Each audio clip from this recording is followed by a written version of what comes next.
আজ ১৩ ডিসেম্বর, মানিকগঞ্জ হানাদার মুক্ত দিবস।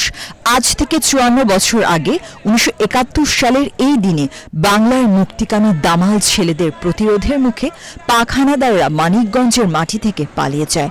প্রতিরোধের মুখে মানিকগঞ্জের থানাগুলো থেকে এর আগেই সরে এসে মহকুমা শহরে অবস্থান নেয় পাক হানাদাররা।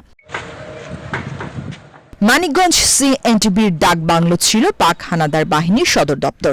এখান থেকে হানাদার এবং তাদের দস্যুরা নিধনযজ্ঞ পরিচালনা করত। আর মূল ব্যারাক ছিল বাসস্ট্যান্ড সংলগ্ন পিটিআই এর মূল ভবনে। ২৬ মার্চ স্বাধীনতার ঘোষণা হওয়া মাত্রই জেলার মুক্তিযোদ্ধারা যুদ্ধে ঝাঁপিয়ে পড়েন। জেলার গোলাইডাঙ্গা, সুতালড়িয়া মানরা এলাকায় রক্তক্ষয়ী যুদ্ধ হয়েছে বলে জানায় জেলা মুক্তিযুদ্ধ সংসদের কমান্ডো।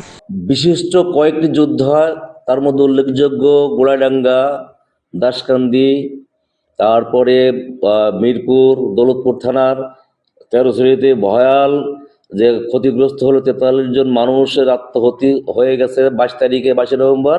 সর্বশেষ আমরা গোলাইডাঙ্গা এবং দাসকান্দি শেষ করে মানোরা নামক একটি গ্রাম মানিকগঞ্জ সংলগ্ন, সেখানে একটা ভয়াবহ যুদ্ধ হয়। সে যুদ্ধে পাকিস্তানি সেনাবাহিনী আত্মসমর্পণ করতে করতেই কিন্তু তারা পালিয়ে আহত হয়, পালিয়ে তারা চলে যায়। তারপরে সে যুদ্ধে আমাদের মুক্তিযোদ্ধা ২-১ জন মোটামুটি আহত হয়, তারা অনেকে মারা গেছে, অনেকেই আছে। তার পরবর্তী পর্যায়ে আমরা এসে মানিকগঞ্জ দেবেন্দ্র কলেজের ময়দানে আমরা উল্লাস করি। ১৩ ডিসেম্বরে আমরা মানিকগঞ্জ হানাদার মুক্ত করি।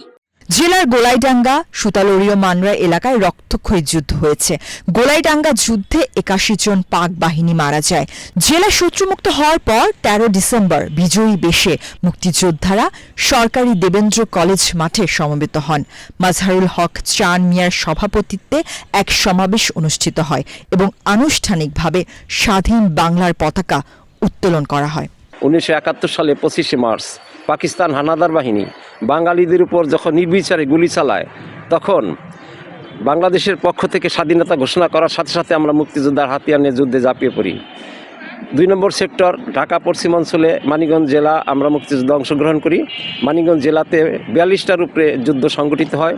উল্লেখযোগ্য যুদ্ধের মধ্যে গোলাইডাঙ্গার যুদ্ধ, বরুলির যুদ্ধ, বাল্টেকের যুদ্ধ, মানোরার যুদ্ধ, এই লাসরাগঞ্জ হরিরামপুরের যুদ্ধ মুক্তিযোদ্ধারা তুমুল বেগে প্রতিরোধ করতে থাকে। ডিসেম্বর মাস আসার সাথে সাথে মানিকগঞ্জ জেলার ৭টি থানা থেকে মুক্তিযোদ্ধাদের আক্রমণে পাকিস্তান আর্মিরা ঢাকার দিকে পলায়ন করতে থাকে এবং ১৩ ডিসেম্বর ১৯৭১ এই দেবেন্দ্র কলেজের আঙিনায় আনুষ্ঠানিক বাংলাদেশের পতাকা উত্তোলন করে এই ১৩ ডিসেম্বর হানাদার মুক্ত দিবস উদযাপন করা হয়। ১৯৭১ সালে মানিকগঞ্জের মানরা এলাকার যুদ্ধ দেখেছেন নূরজাহান বেগম।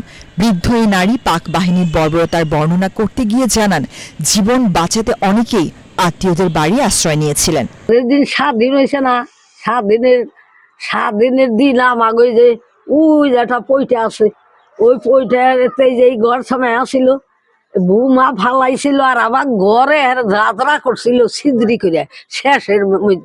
আর আগে খালি পলাইছি চাচা, এখন অনেক গেছি ডরাইয়া মান সম্মান মারবো। হ্যাঁ হ্যাঁ আসে নাকি আমাকে ওই খালে আবার পানি থাকতো, পানির জন্য বেশি আশাবাদ নাই। এই খালি এই যে স্টানে কেউ যায় নাই, বেশি স্টানে বেশি জানাই ডরাইয়া মাইছি, ডরাই জানাই কে। আর তো আমাকে বাড়ির পুরুষ পোলা আমার এক আত্মীয়র বাড়ি থিয়াইছিল, পুরুষ পোলারা তো মাটির তলে ২-৩ দিন আসিল মাটির তলে। আর যেদিন ৭ দিন হবো সেদিন আমারে কয়েকে ওই দরে যাও, আমার স্বামী আবার আমার এই দরে যাবে দিল্লা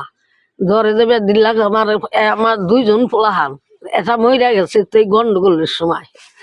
তারপরে সেই ২ জন পোলাপান, একজন কোলে নিছে আর একজন হাত ধরে হার গেছে সেই নতুন বস্তি আই গে গ্রামের ওই মাথায়।